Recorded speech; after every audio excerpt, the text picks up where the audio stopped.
Boa noite a todos, sejam muito bem-vindos à Casa Espírita Luz de Jesus, para mais uma reflexão da noite.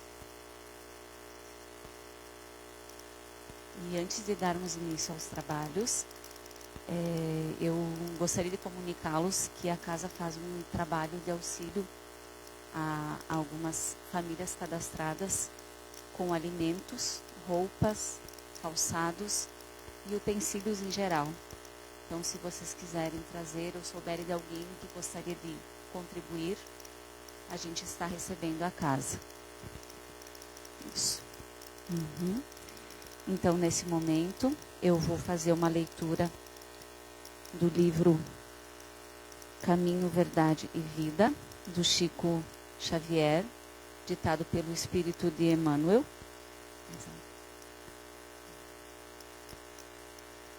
Que buscais?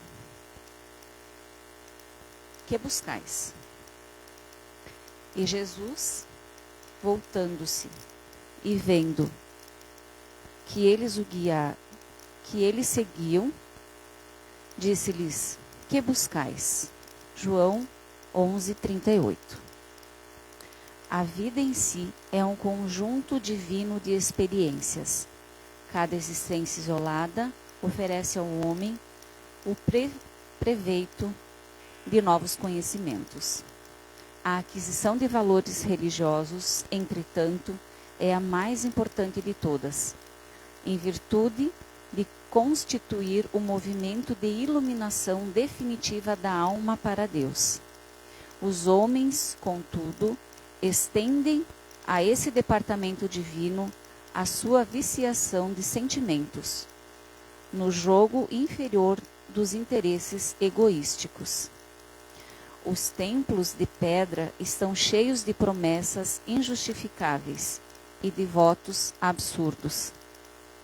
Muitos devotos entendem encontrar a divina providência, sua força insubornável, eivada de privilégios e preferências. Outros se socorrem do plano espiritual com o propósito de solucionar problemas mesquinhos. Esquecem-se de que o Cristo ensinou e exemplificou. A cruz do Calvário é símbolo do vivo.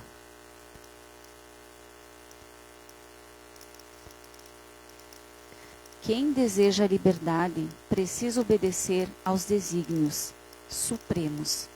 Sem a compreensão de Jesus no campo íntimo, associada aos atos de cada dia, a alma será sempre a prisioneira de inferiores preocupações. Ninguém ouvide a verdade de que o Cristo se encontra no umbral de todos os templos religiosos do mundo, perguntando com interesse aos que entram: que buscais? Então agora vamos para a prece inicial. Nesse momento, convido que todos fechem os olhos, se sentem bem as cadeiras, respirem fundo e nos dirigimos ao nosso Mestre Jesus, ao nosso Pai, que mais uma vez nos encontramos aqui reunidos para mais um momento de estudo e reflexão. Que nosso Pai possa nos amparar e nos iluminar no nosso esforço de renovação íntima, na busca da caridade desinteressada, na busca do conhecimento intelectual, para desenvolvermos melhor o nosso lado moral.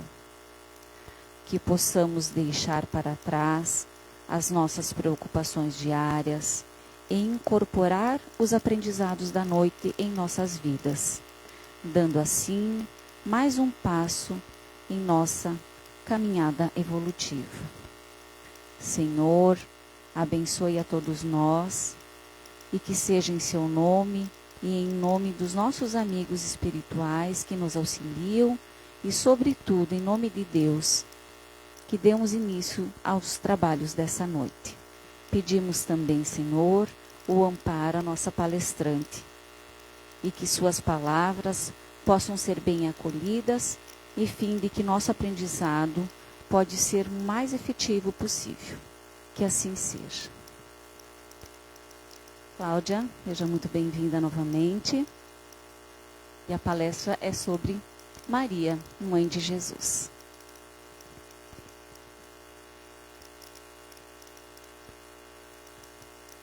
Boa noite a todos. Mais uma vez, a minha gratidão pelo convite. Cada vez que a casa me convida, eu me alegro. Quando a Ana me chama, né, anotando as datas, eu me alegro muito pela oportunidade de estar aqui com vocês, trabalhando. Bem, na noite de hoje nós vamos falar sobre uma mulher muito importante. Na verdade, a maior de todas. Nesse mês de maio, nós estamos celebrando o mês das mães. Nós celebramos no segundo domingo de maio o mês das mães, não foi?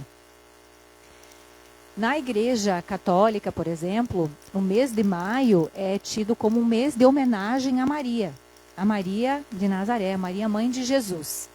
Então, nada mais do que justo que nós também possamos, nós espíritas, refletir um pouco mais sobre quem foi esta mulher, qual a relevância dela para os dias atuais e como ela foi influente na vida do nosso governador planetário, Jesus. O quanto nós podemos aprender com Maria. Muito bem. Como será a vida da mulher nos tempos de Jesus? Para que a gente comece a fala da noite contextualizando um pouquinho sobre como devia ser a vida da mulher lá naquela época, há mais de 2000 anos atrás. Para vocês terem uma ideia, a mulher não era nada mais do que propriedade, primeiramente, dos seus pais, pois ela devia ser servidora dos pais, obediente aos seus pais, resignada a todas as decisões da sua família, uma servidora do lar paterno. E quando ela atingisse a adolescência, muito possivelmente ali na menarca, na primeira menstruação da mulher, ela já era designada ao casamento. Então hoje é algo espantoso a todos nós dizer que uma mulher que por volta de 14 anos se case, né, 13, 14. Na época das nossas avós, bisavós, não era tão estranho assim. E na época de Maria, também não era comum, na verdade. E depois que a mulher se casava, então ela saía do domínio da família de origem, da família dos pais, para se tornar propriedade do marido. Então ela era uma servidora do lar do marido. Ela não possuía direitos, ela necessitava ser totalmente obediente ao seu marido.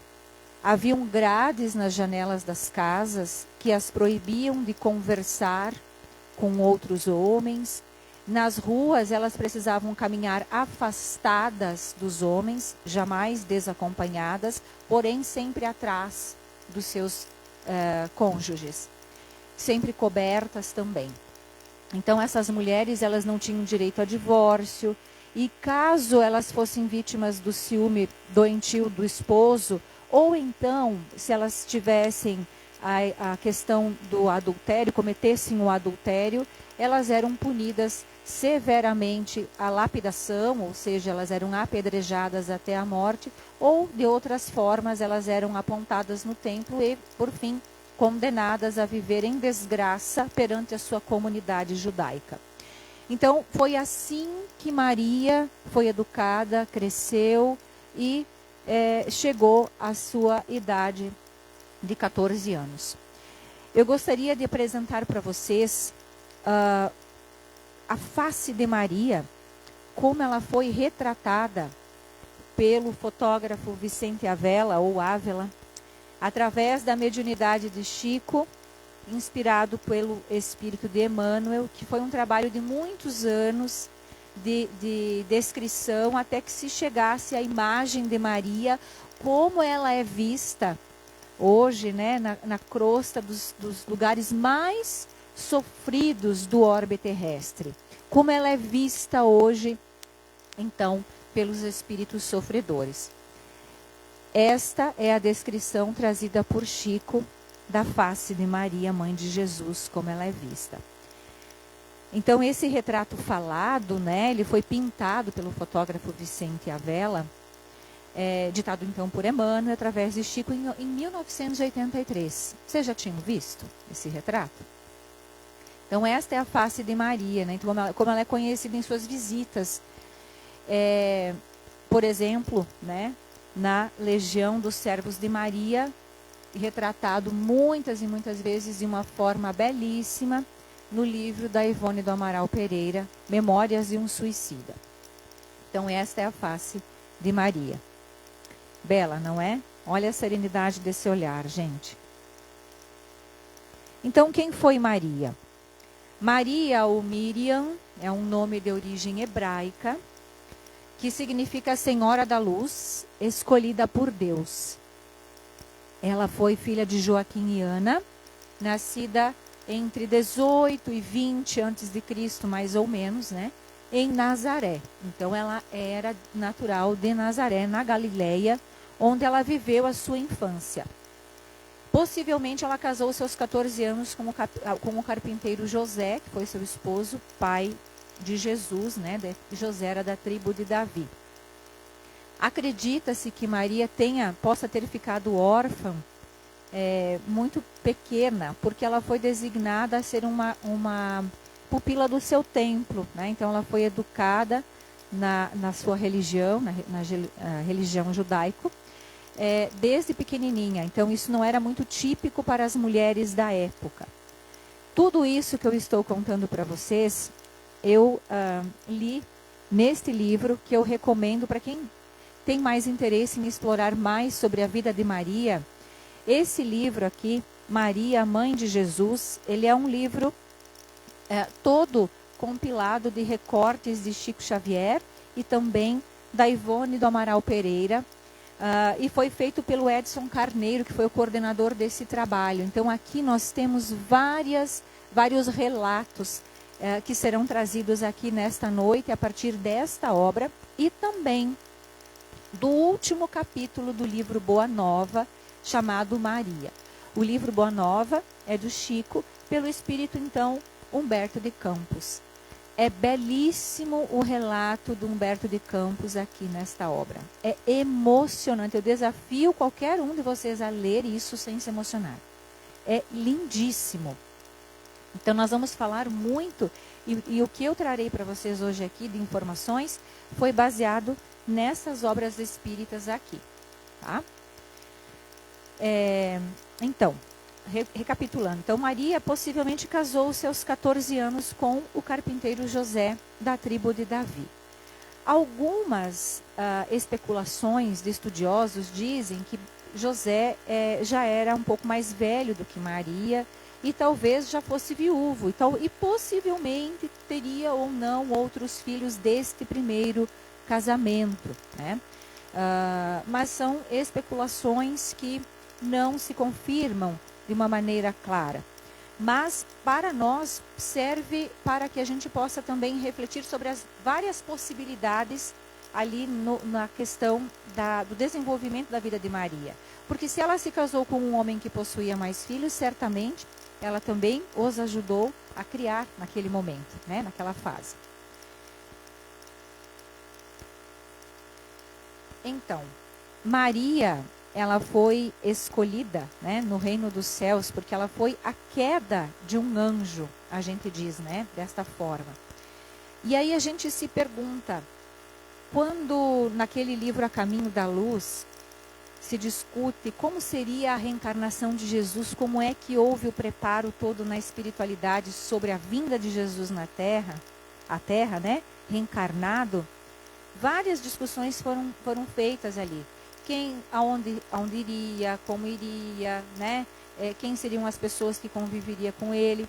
Mas certamente uma das questões mais discutidas deve ter sido, sem dúvida, quem seria o espírito escolhido para ser a sua mãe. Então, a mãe, nós sabemos que a mãe, ela tem uma função na vida de um filho que é insubstituível. A mãe é o retrato do amor, é o retrato do afeto, do acolhimento. da misericórdia, da educação. É ela que coloca os valores morais na mesa. Geralmente ela que traz os filhos para a educação na fé, né? Que planta esta semente desde tenra idade. E quando um filho não possui uma mãe que tenha tido condições de ser exatamente esta mãe, porque nem todos puderam ter uma mãe assim, amorosa, gentil, carinhosa, paciente, educadora, né? Mas esta mãe certamente faz falta na vida de um filho. Então, a mãe, ela possui este papel. Então, certamente, esta mulher, esse espírito, foi muito bem pensado para a vinda do Cristo. Certamente, esse espírito de Maria era um espírito já muito evoluído, para poder ter recebido Jesus como seu filho. Porque Jesus padeceu de todas as dificuldades da carne, como todos nós padecemos. O reencarne, a gestação, né, todo o processo do nascimento, a criação. Vocês conseguem imaginar que Jesus deve ter dado os primeiros passinhos, engatinhado, ele deve ter feito número 1, número 2 nos coeiros, né?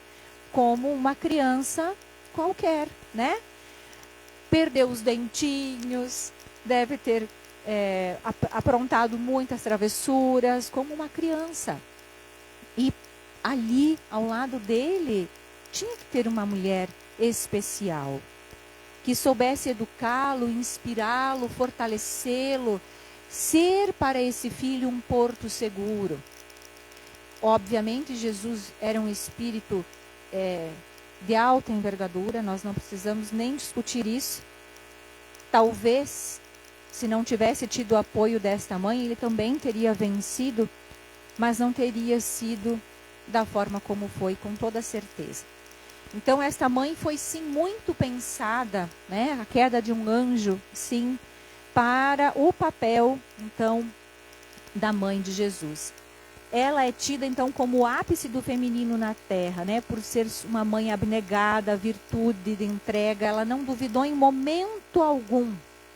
E quando o anjo Gabriel, ele se manifesta a Maria e anuncia a ela, imagine só, gente, o susto que essa mulher deve ter tido. Porque aparece um ser tão iluminado daqueles.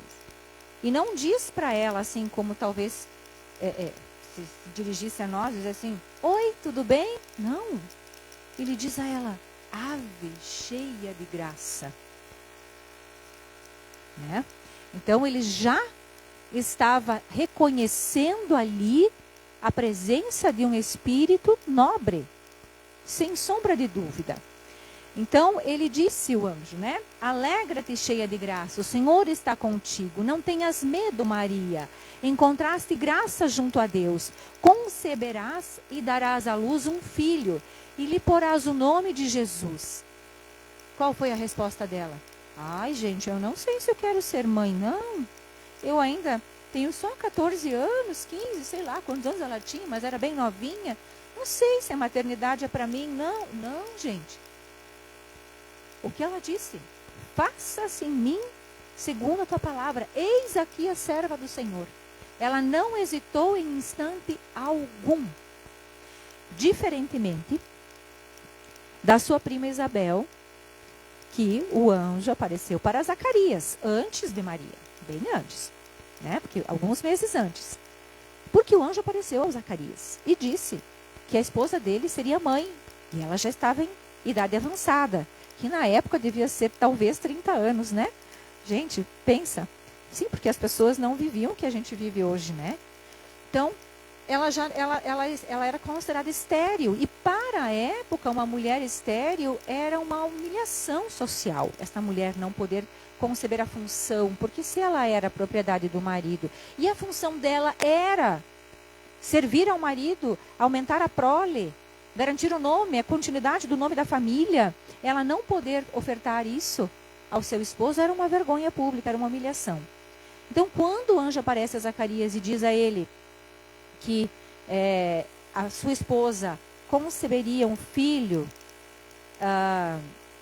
mesmo em idade avançada, Zacarias duvida. Ele diz assim, mas Senhor, Minha esposa já é velha.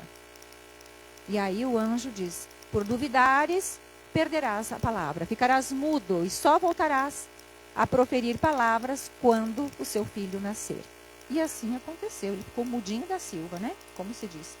Então, para a gente ver a diferença, né? De como foi. Maria se entregou prontamente. Não duvidou em momento nenhum. Imagine só se fosse conosco, gente. A gente ia olhar assim, meu Deus, isso aí tá... Eu vou procurar aí uma ajuda espiritual, porque esse espírito aí tá estranho, né? Não é bem assim. Vamos adiante aqui. Quem foi família de Maria? Temos notícias sobre a família de Maria, além de que seus pais eram Joaquim e Ana? Não. Não se sabe se Maria tinha irmãos, se Maria tinha primos. Não se sabe a extensão dos familiares de Maria. Embora, mais lá no final da nossa palestra da noite, é mencionado aqui no último capítulo do Boa Nova, que Maria foi acolhida em Bataneia, depois da morte de Jesus, por familiares, parentes próximos, parentes, né? Então, não são filhos, não são outros filhos, não são parentes denominados, né, por nome. Mas não se tem maiores informações. Maria, então, como mãe, como ela era descrita, embora na Bíblia hajam pouquíssimas passagens ou menções sobre Maria. Por incrível que pareça, eu estive vendo, né, verificando, são 7 falas de Maria e são 8 falas de alguém se referindo a Maria e mais algumas outras, acho que 3, mencionando ela separadamente ali. Então, são pouquíssimas inserções do nome Maria na Bíblia no Evangelho que a gente conhece hoje.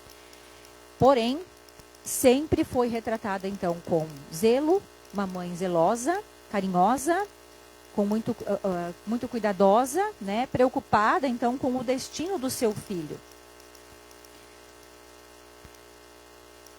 Apesar de Jesus ter impressionado, então, os doutores da lei, quando aos 12 anos era tradição de os meninos entrarem na mocidade, né, com 12 anos, eles eram apresentados ao templo. E lá Jesus impressionou os doutores da lei. Ele poderia, assim como a mãe dele, ter ficado no templo e ter recebido a educação ali, porque ele tinha condições culturais, educacionais, intelectuais para isso naquele momento. Mas Jesus preferiu voltar para casa com a sua família e ficar na carpintaria com o seu pai José. Então ele preferiu voltar para casa, mostrando então o que para nós, gente? Que o nosso lar é a nossa melhor escola. Que quem consegue vencer no lar, vence em qualquer lugar. Quando nós estamos em família, nós temos o nosso melhor educandário. É aí que a gente lapida os nossos valores mais difíceis. A gente lapida a paciência, a tolerância, a empatia, a honestidade, né? Nós lapidamos tantas outras virtudes importantes porque é no lar. Então, desta forma, a gente pode interpretar, sim, que para Jesus, ele escolheu nos mostrar que o lar é, sim, a melhor escola, que é onde a gente constrói os valores de dentro. E dos 18 aos 30, não há notícia desse período na vida de Jesus, na Bíblia, né? Vamos falar dos registros históricos da época, que se retratam e se baseiam muito nos ensinos sagrados da Bíblia, e, portanto, nem da vida de Maria também. Então, não há notícias ali. Todavia, supõe-se que Maria tenha ficado viúva neste período, né? Porque José não é mais mencionado depois. Então, acredita-se que Maria tenha ficado viúva. Então, vocês imaginem uma mulher ficar viúva naquela época, né? O seu filho jovem ainda, e a mulher sempre à sombra do homem, né? Porque na presença do marido, ela até podia ser protegida, mas na ausência do marido, ela ficava mais vulnerável. Então, certamente, quem foi o apoio de Jesus também, de Maria naquele momento, foi Jesus. seu filho. Acho que eles se apoiaram muito aí nessa fase, sem sombra de dúvida. Maria teve outros filhos? Essa é uma pergunta que atormenta muitas pessoas, né? Será que Maria era virgem mesmo? Será que Maria teve outros filhos? O que é que a doutrina espírita nos traz, né? Então, neste livro aqui, o Edson Carneiro, ele aponta 3 possibilidades. A primeira é que Maria não tenha tido outros filhos. E sim, quando na Bíblia é mencionado a palavra irmãos, né? Porque várias vezes, né? Quem são meus irmãos? Quem são minha mãe? É que quando se traduziu, né, os escritos sagrados, a palavra irmãos significa primos na tradução. Portanto, eram primos de Jesus e não irmãos de Jesus. Então, esta é uma possibilidade muito aceita dentro dessa discussão aqui. A segunda possibilidade é que Maria teve outros filhos depois de Jesus. E a terceira é que Maria, no caso, ela não teve filhos depois de Jesus, mas ela casou com José e José já tinha outros filhos. Então, são essas 3 possibilidades, mas o autor, diante das pesquisas que ele fez, ele considera mais aceita essa possibilidade de que Maria não teve outros filhos e que a tradução primos é a mais adequada para substituir a palavra irmãos na Bíblia. Por quê? Mais adiante a gente vai entender, porque ao final de sua vida, se ela tivesse outros filhos, ela teria sido acolhida por estes filhos, mas ela não foi. Então, a gente vai ver isso mais adiante. Maria fica viúva, como a gente falou, que deve ter sido nesse período de 18 e 30 anos. E uma participação, assim, muito, muito importante da vida de Maria dentro da trajetória de Jesus foi nas bodas de Caná. Por quê, gente? Nas bodas de Caná foi onde aconteceu o primeiro milagre de Jesus. Foi numa festa de casamento. Então, Jesus, na verdade, não queria, né, que Maria fizesse isso, né? Mas ela fez, ela basicamente empurrou o filho para fazer o que tinha que ser feito. Certamente ela já sabia que Jesus tinha essa possibilidade de transformar, né, de fazer essa transformação aí. Por que que eu digo isso? É mais ou menos quando a mãe sabe que o filho tem um talento e esse filho não confia em si mesmo. Aí esse filho fica, ai, mas eu não vou. E aquela mãe diz, vai. A mãe vai empurrar, vai que tu sabe, vai que tu consegue. Vamos. Ela deve ter feito isso, porque foi exatamente isso que aconteceu. Ó. Maria disse aos serventes daquele dia, né, porque acabou o vinho. Acabou o vinho no casamento. Isso era uma vergonha, né? Na época não seria como se você estivesse mandando os convidados embora. Então, Maria viu aquilo, se compadeceu, chamou Jesus, disse para ele, mais ou menos assim, né? Não, meu filho, temos que fazer alguma coisa, né? Vamos lá, né? Pelo amor de Deus. Vai lá e faz o que tu sabe fazer. Aí ele olhou e falou, mulher, eu ainda não estou pronto. Ainda não é chegada a minha hora. E ela, como aquela mãe que sabia, simplesmente chamou os serventes e disse, fazei tudo o que ele vos disser. E aí, que ele mandou encher de água, né? E aí transformou em vinho, um vinho de excelente qualidade, deixou o melhor vinho para o final, toda aquela história que a gente já conhece. Então, esta foi a participação efetiva de Maria na vida de Jesus. Empurrando, colocando, incentivando ele para que pudesse exercer de fato o seu papel missionário no mundo, né? E esta frase que Maria disse, ela serve para nós. Porque ela disse para os serventes, fazei tudo o que ele vos disser. E a pergunta que a gente tem que se fazer é, e nós estamos fazendo tudo o que ele nos disse? Tudo o que ele nos ensinou? Porque ele foi preciso nas orientações ali. Para nós também, não só ali na hora do vinho. Para nós. Ele deixou um exemplo, ele viveu este exemplo. E a gente não faz ou não fez e continua não fazendo tudo o que ele nos diz e nos ensinou. Então Maria educou o seu filho, o maior de todos os homens. Quando a gente eleva uma prece a Deus, a Jesus, a gente fala assim, Divino Mestre Jesus, né? Ou algo assim, querido Jesus, Jesus, né? Mas Maria não. Maria diz, meu filho. Nós chamamos ele de Divino Mestre. Ela diz, meu filho. Então essa mulher educou esse homem. Tornou ele desde pequenininho, mostrando para ele a importância de uma educação cristã, de uma educação evangélica, na fé. Ela passou pela gestação e pelo parto. Assim como todas as mulheres que são mães e que passaram pelo processo de gestação e parto, sofreu o que todas as mulheres sofrem. Com uma diferença, que todas as mulheres da época não tinham a assistência que as mulheres têm hoje. Não tinham o conhecimento que as mulheres têm hoje.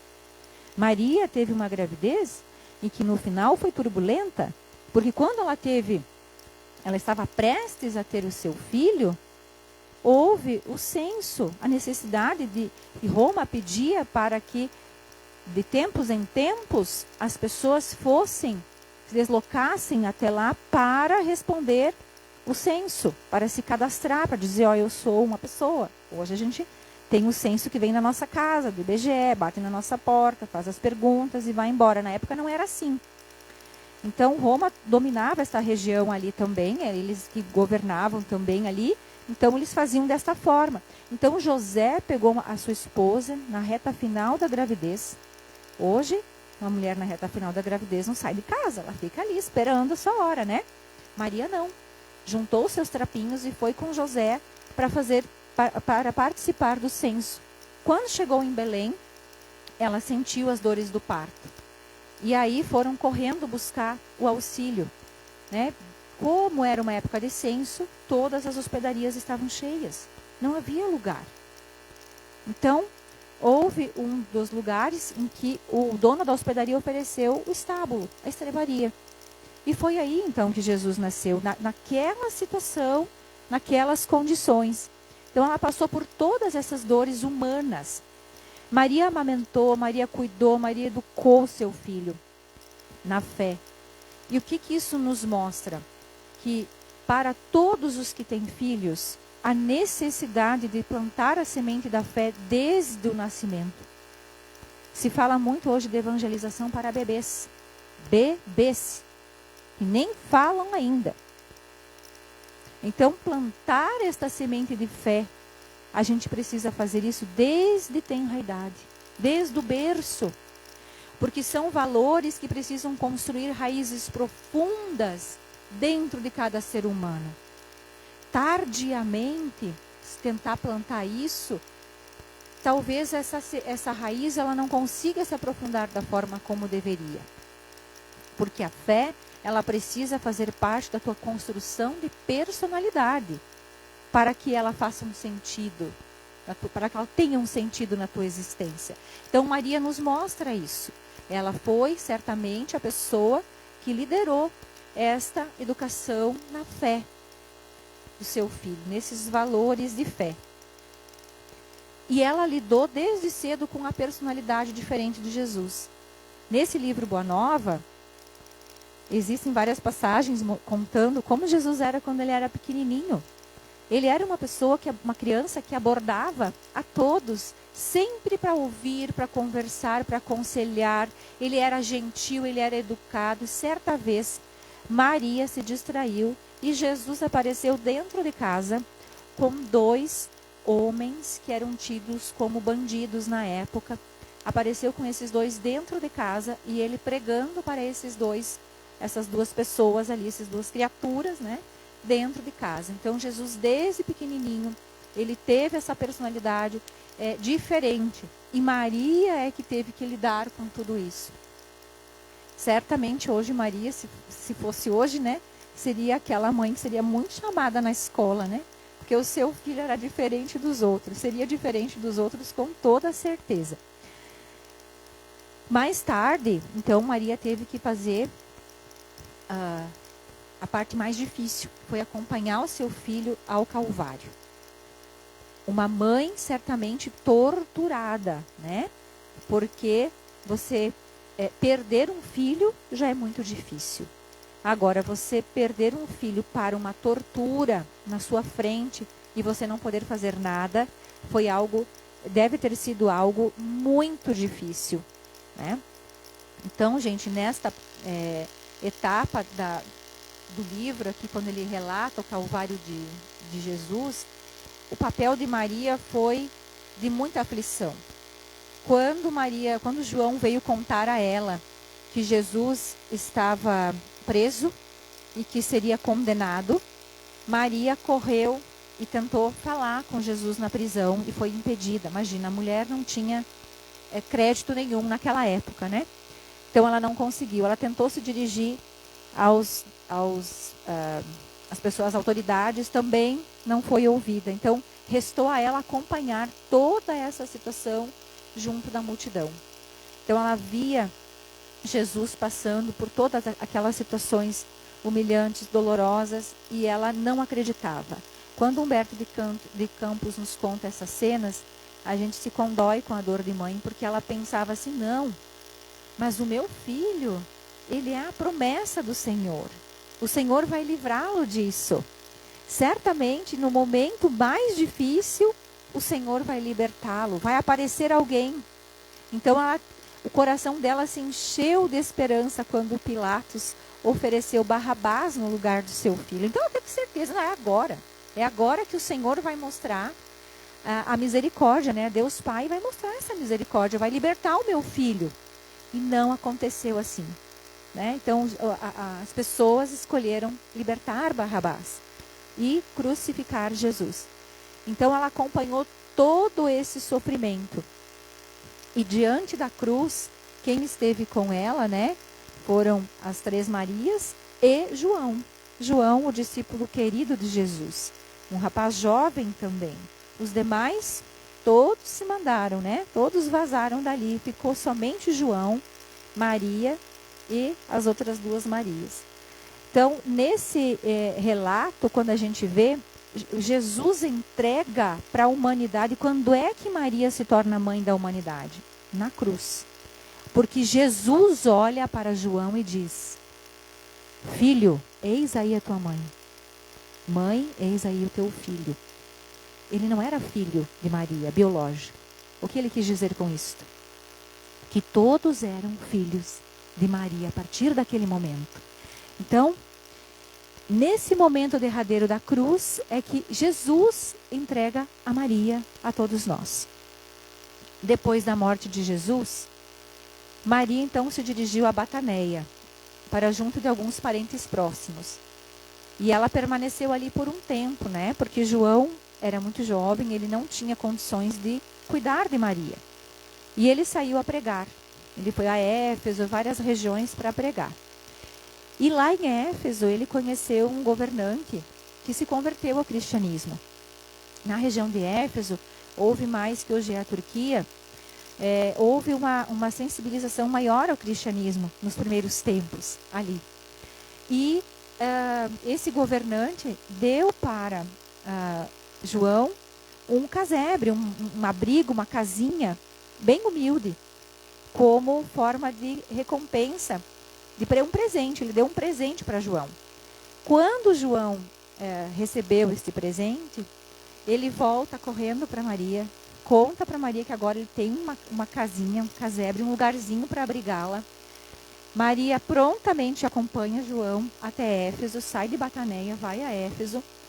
E aí ela obteve esse refúgio protetor de João, né, onde ela passou os últimos anos da sua encarnação, então servindo e pregando na casa da Santíssima. A gente, às vezes, enquanto espírita, a gente julga e até pensa assim, nossa, principalmente a religião católica, que eles idolatram Maria e chamam ela de Maria Santíssima, achando que foi a Igreja Católica que instituiu essa nomenclatura. Não foi, não. Foi aqui, ó. Foram as pessoas que iam até a casinha humilde de Maria em Éfeso. Vou mostrar a foto dela para vocês. Porque sim, essa casinha ainda existe lá em Éfeso, gente. Aquele casebre ali, ó. Aqui dá para ver um pouquinho mais ao longe. E aqui a placa. Lá Maria recebia, então, quando as pessoas começaram a descobrir que ela morava ali, que a mãe de Jesus morava nesse lugar, as pessoas começaram a se dirigir até lá, para pedir uma palavra, para pedir ajuda, para pedir consolo, para pedir cura. E Maria ajudava todos, era uma peregrinação gigantesca até essa casinha em Éfeso. E aí, Maria permaneceu. Então, esse nome de Casa da Santíssima, Maria Santíssima, foi de um leproso. Esse leproso, ele chegou, obteve o consolo e a cura, e disse que tu és a Santíssima, tu és Mãe Santíssima. E esta é a Casa da Santíssima e ficou conhecida como até é conhecida hoje. Essas fotos, elas foram tiradas, deixei os créditos aqui, de Maria Ângela Bertolini de Pinho. Ela fez essas fotos quando ela esteve em Éfeso. Quem me passou essas fotos foi o João Troque, um grande amigo, e ele ficou sensibilizado, porque ele assistiu essa palestra quando eu fiz lá no CEAL, lá no André Luiz. E ele me mandou essas fotos. Ele disse: minha cunhada esteve lá em Éfeso e conheceu a Casa da Santíssima. Então é real. Ele falou: sim, então é real. Maria esteve morando nesta casa. Então, que até hoje, gente, ela é rumo de peregrinação dentro da Turquia, que não é um país cristão, mas esta casa, ela está na coordenação dos monges franciscanos, dos padres franciscanos, lá em Éfeso. Tá? Muito bem. Então, isso também passa, é uma frase que Maria sempre dizia aos sofredores, que a procuravam lá em Éfeso. Então, ela passou, né, esse período todo ali, sendo esta grande mulher, essa grande referência. E, nesse período, Maria, então, recebeu a visita de Paulo de Tarso. Paulo, né, o famoso do livro Paulo Estevão, um dos maiores discípulos do Cristo, que se converteu às portas de Damasco. Então, ele visitou Maria e ele se comprometeu a escrever, então, um evangelho para ficar para a posteridade. Só que, neste meio tempo, ele foi preso. E não pôde concluir o evangelho de Maria. Então, Lucas, né? Lucas ficou com esta missão. Paulo mesmo encarregou Lucas. Então, por isso que o evangelho de Lucas, ele é tido como o evangelho de Maria, na Bíblia. Tá? E também é conhecido desta forma. Os anos passam e Maria continua trabalhando incansavelmente até a velhice, né? Sem cansaço nem amargura. Ela tinha vários momentos em que ela se recordava do seu filho. E, com o passar do tempo, Jesus, ele mesmo vem buscar a própria mãe. Num relato emocionante. Aqui, do Boa Nova. Quando eu disse que é emocionante, eu não estava mentindo. É muito lindo.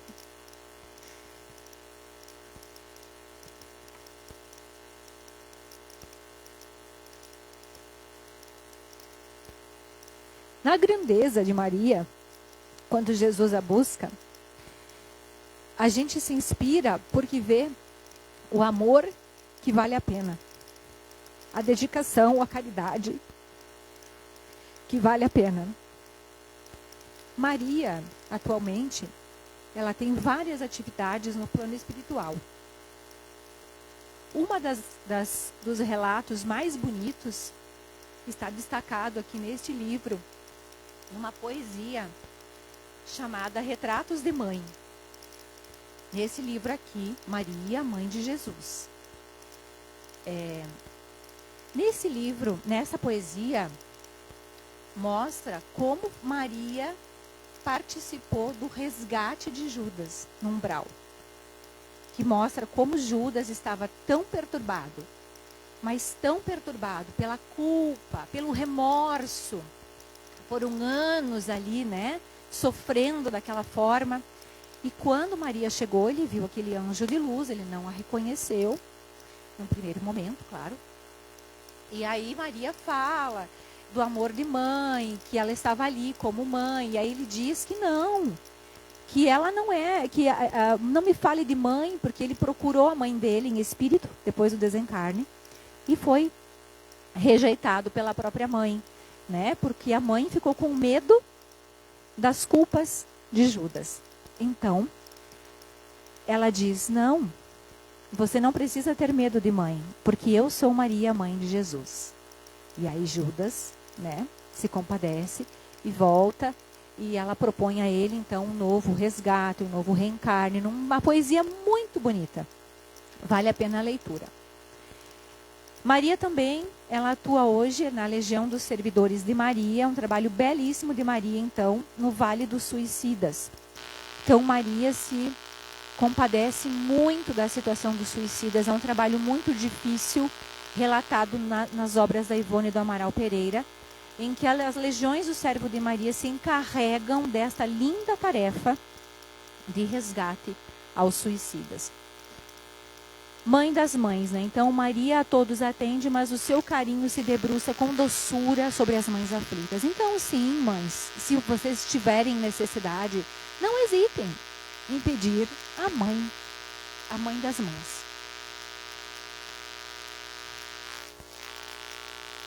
Maria, então, para a gente finalizar, ela lidou com muitas coisas difíceis ao longo da vida, com toda certeza, né?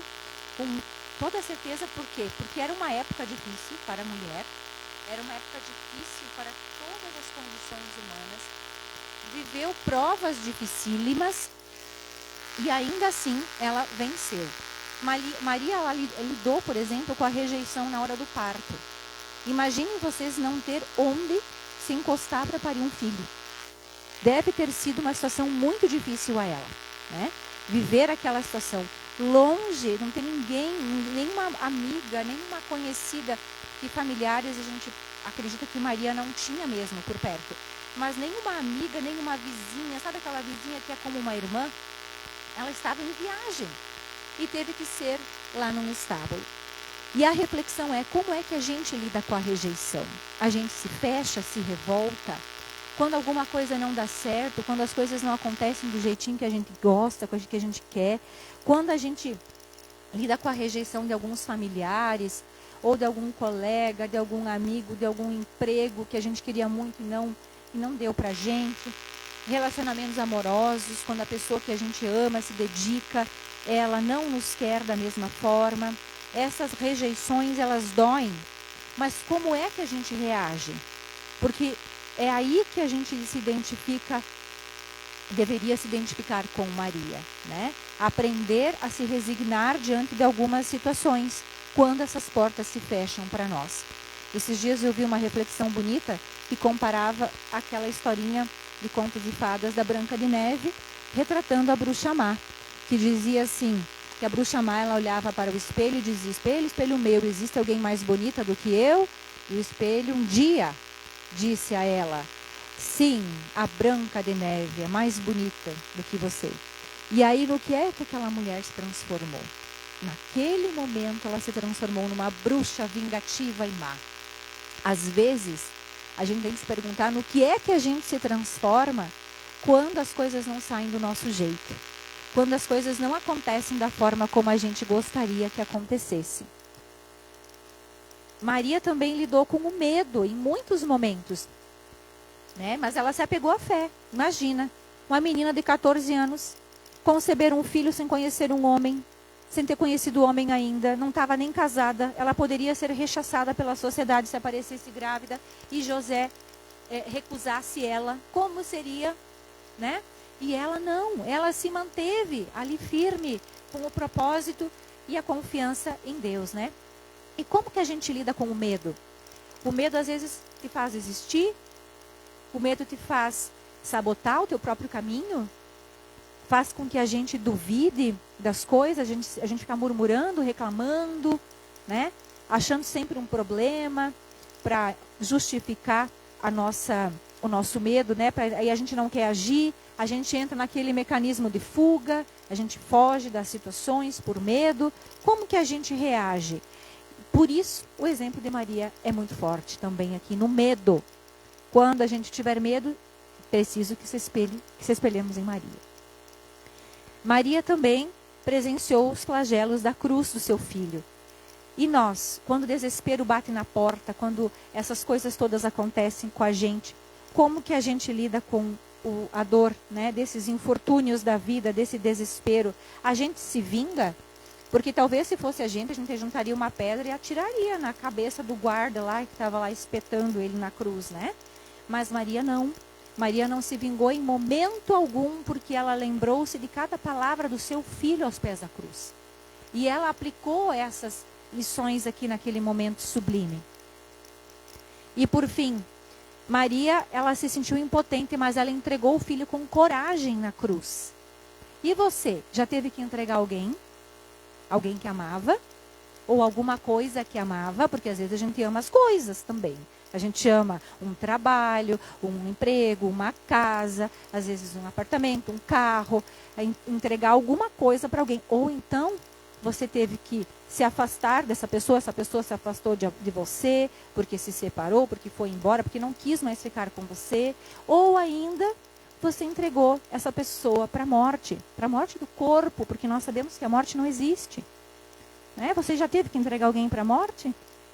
Já teve que entregar alguém que amava? Como a gente lida com o luto? Como a gente lida com a dor? Maria lidou bem com a dor. Na medida do possível. Não significa que ela não sofreu. Não significa que ela não sentiu saudades. Que ela não viveu as etapas do luto. Que isso é lícito a todos nós. É humano. É mais do que humano. É emocional, é espiritual. Nós precisamos viver o luto. Mas para além do luto, Maria nos deixou a lição de fé e de perseverança. E mais do que isso, ela seguiu ilustrando os exemplos do seu próprio filho. Então, depois de Maria, todas as mulheres passam a ter um modelo feminino seguro para seguir.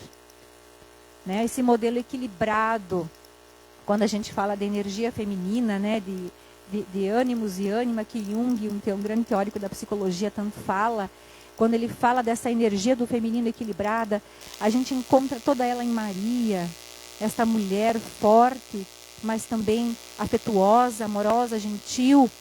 Então nós temos um exemplo de doação e de grandeza.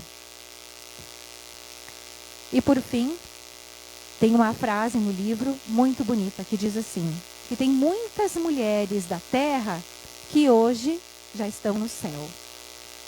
Mas tem muitas mulheres que são o céu na terra.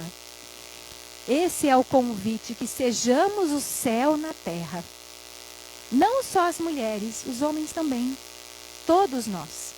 Que nós possamos ser o céu para alguém. Ser a doçura, ser a gentileza, como Maria. Muito obrigada.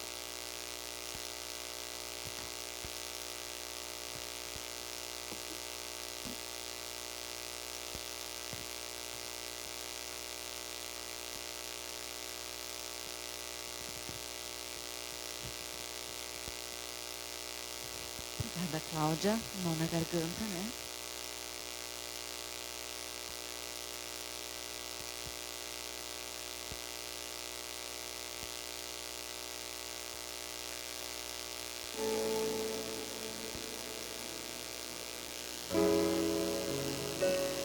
Vamos agora para a nossa prece final, nossa prece de encerramento.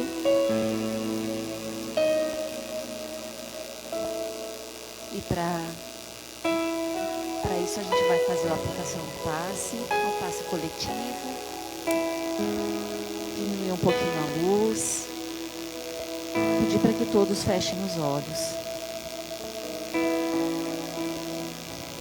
Os nossos trabalhadores estão se colocando em seus locais. Senhor Deus, Criador do céu e da terra, poderoso é o vosso nome, grande é a vossa misericórdia. Em nome do vosso Filho Jesus Cristo, recorremos a vós nesse momento, pedir bênçãos para as nossas vidas. Que Que a vossa divina luz recaia sobre nós. Com vossas mãos, retirai todo o mal, todos os problemas e todos os perigos que estejam ao nosso redor. Que as forças negativas que nos abatem e nos entristecem se desfaçam ao sopro da vossa bênção. Que o vosso poder destrua todas as barreiras que impedem o vosso progresso. E do céu, vossas virtudes penetrem em nosso ser, dando paz, saúde e prosperidade. Abra, Senhor, os nossos caminhos, que nossos passos sejam dirigidos por vós, para que não tropeçamos na caminhada da vida. Que nosso lar, nosso trabalho, nosso ser, sejam por vós abençoados. Agradecemos em seu nome, em nome do nosso Pai, em nome do nosso Mestre Jesus. Que assim seja. Que possamos voltar aos nossos lares, melhores do que aqui chegamos, e com a bênção do nosso Pai. Muito obrigada. Que assim seja.